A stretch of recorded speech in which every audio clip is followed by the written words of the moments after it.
Hello everyone, welcome to the introductory video on the Caro Kann defense. This is going to be a multi-episode series on the Caro Kann defense, which is a repertoire for black against the move e4.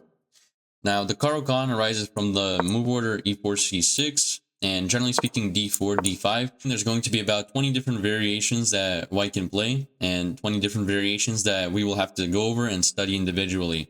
Now, the good thing about the Caro Kann is that it's very beginner friendly, as a lot of the variations that will be discussed transpose into each other, and generally speaking, the ideas for black are almost always the same, with very few exceptions.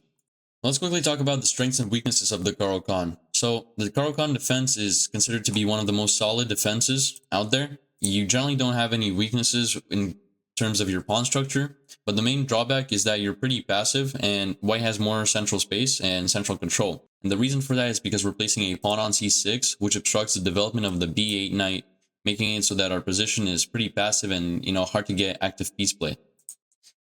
So, that leads us to the main point of the Caro Kann, which is that eventually, sometime during our game, we're going to push c6 to c5 about 70-80% of the time. A few exceptions are the exchange variation and maybe, let's say, the fantasy variation, which we will discuss at a later point in this video. So what does c5 do? Well, it attacks the d4 pawn, but primarily it tries to take away white's key central square control, because white will try to place a knight on e5 and maybe sometimes on c5. And white's main ideas are to prevent us from pushing c5 and to just take as much space as possible and create some sort of devastating attack. However, with the Caro Kann, if played accurately, that will be nearly impossible and will generally result in quite equal or even advantageous positions. Another good thing about the Caro Kann is that it's fairly simple to play. It's very intuitive, as the development of our pieces comes pretty naturally once you understand the main ideas. Oftentimes we'll develop our knights to e7 or f6 depending on the variation and work from there. So even though white will have a lot of central space, we'll always be able to push the c pawn and disrupt white's center. Now I wanted to show you guys an example of this very own pawn structure, which arises from the classical variation, which is knight c3. And here we're just following the main line. This is called the Tartakower variation. It's the variation that I personally play because I think it's the best one. And after something like this, we have achieved the very pawn structure we saw earlier. The only difference is the e6 pawn is on f6. And again, we're very solid here. We have good attacking chances with something like h5. And later on down the line, black will almost always play c5 and disrupt this pawn chain. Let's go over a few of the most popular variations that white can play and just quickly overview them and talk about the general ideas for black. So, one of the most popular ones, and I think the most popular one, is the advanced variation. And here, black has two moves. It's bishop f5 or c5, striking right away, trying to break open this pawn chain.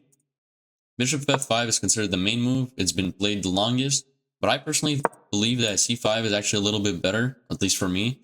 And if you're not a grandmaster, you can definitely play c5 and get a great position out of the opening very, very quickly.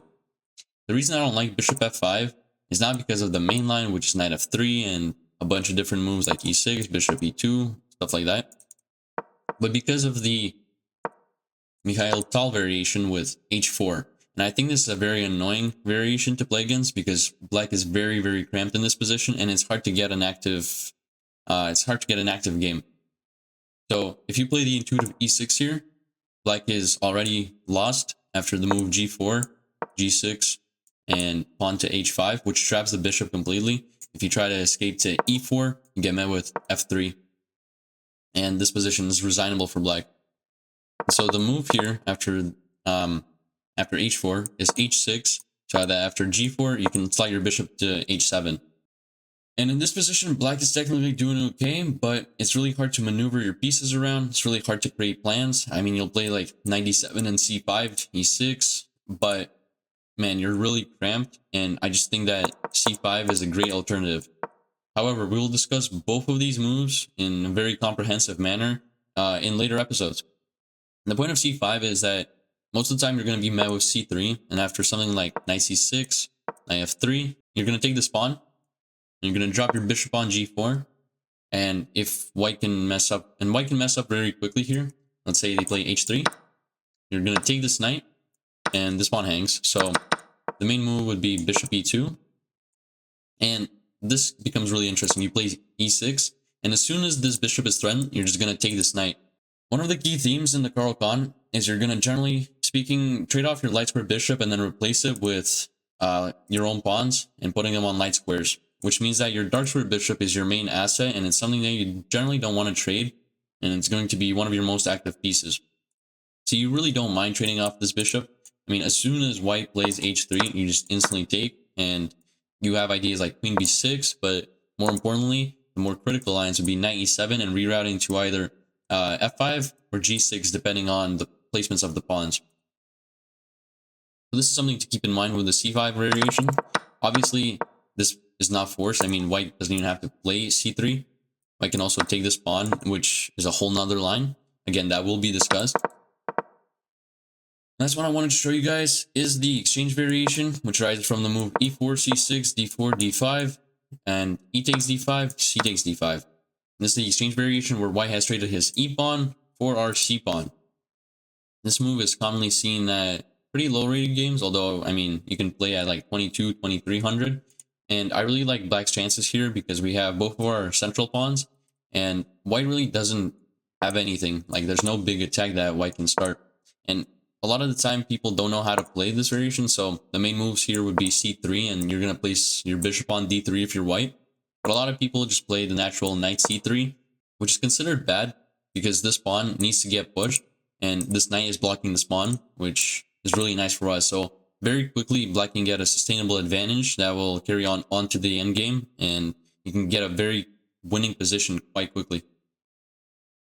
So now I just wanted to show you guys a game I played in the Caro Kann defense, which featured a lot of things that are generally frowned upon, but it showed you how quickly we can create an attack against a fairly strong opponent who's rated 1800, and how quickly a game can be won with the Caro Kann.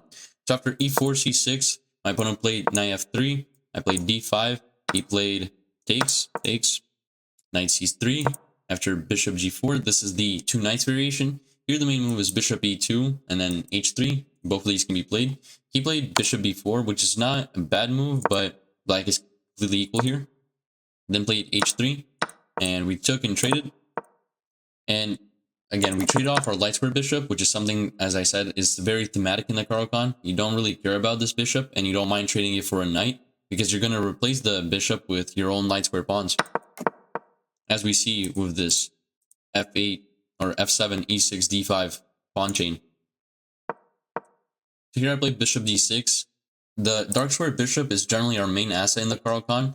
We always want to activate it with moves like d6 or e7. d7 is a little bit more passive, so I placed on d6 because, you know, it monitors this whole diagonal.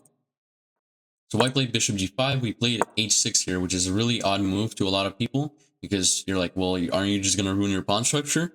And while that is technically true, we're not even planning on castling. In fact, after takes, I took with the g pawn because I plan on placing my rook on the g8 file and creating this counterattack on white's kingside. Now, additionally, our pawn structure is super solid with the pawns on f7, e6, and d5, and now this pawn on f6. So our king is not threatened while it's in the center, so there's no urgency to castle or, you know, just provide king safety because the king is most safe in the center. I played king e7 in order to be able to connect my rooks as soon as I move my queen out. When I played d4, I played queen b6, and we traded pieces.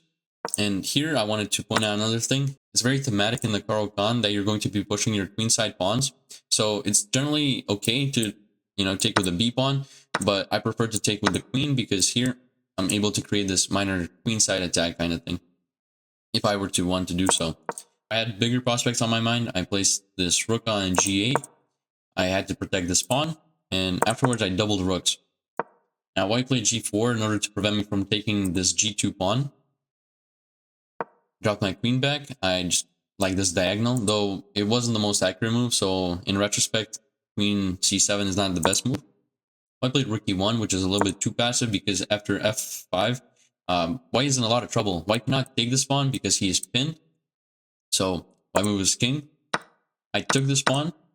So I just won, I didn't win a pawn, but I opened up the files to the king, and now my rooks are very dangerous.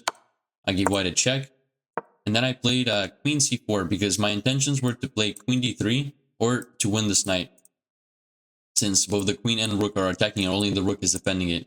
And the point of queen d3 is that it would cause havoc on the board and might result in checkmate, which is exactly what happened. So after queen h4 check, I moved my king out, and rook f2 was an unfortunate blunder for my opponent. And after queen d3 and knight g3, the rook took, and white resigned in this position because this is completely lost. The only thing you can do is take with your queen, and this is mate. And so this was just an example I wanted to show you guys about how quickly the Caro Kann can, win games, and the fact that we're breaking a lot of opening principles in the Caro Kann. As we traded the lights for a bishop, we didn't castle. We actually moved our king closer to the center. We ruined our pawn structure. We still followed all of the rules and ideas, main principles of the Caro Kann, and it allowed me to create this nice attack on a fairly strong opponent who was 1800 at this time and still is. And I believe this sums up everything I wanted to show you guys for this introductory Caro Kann episode. I hope you found some of this content useful, and I will be posting many different videos on specific variations and lines in the Caro Kann. So if you're excited for that, please consider subscribing. And thank you for watching.